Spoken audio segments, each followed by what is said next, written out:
Si tu ne sais pas comment démarrer un Yanmar, un JM10 de 8 chevaux, je t'explique. En 1, j'allume le disjoncteur de la batterie AGM Optima jaune. En 2, je passe le coupe-circuit sur Bose, qui veut dire les deux. Donc les deux batteries vont servir à la fois à démarrer le moteur et à la fois à recharger les deux batteries quand l'alternateur tournera.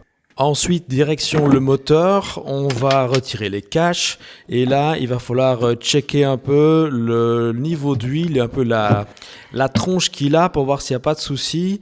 Ici, on a remplacé l'huile juste avant la saison, donc elle est nickel. Là, j'arrive pas à l'enlever parce que je tiens le truc, mais voilà, il faut toujours vérifier le niveau d'huile. Et alors, je vais faire quelques tours de manivelle à la main pour que l'huile se répande bien partout dans le moteur, pour être sûr qu'il soit bien lubrifié. En 4, hyper important, on va ouvrir l'arrivée d'eau qui permet de refroidir le moteur pour éviter la surchauffe. Et c'est parti. Les alarmes sonores, c'est tout à fait normal, c'est pour voir si elles fonctionnent.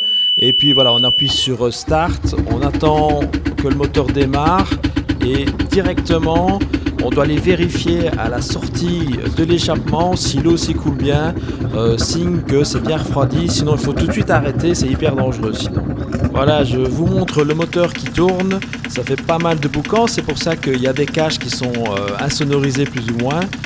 Donc c'est important après de bien regarder pour voir si les batteries sont rechargées par l'alternateur. Ici on voit bien que c'est 14.4, ça veut dire que l'alternateur fait bien son boulot. Maintenant tout a l'air ok, c'est le moment de larguer les amarres.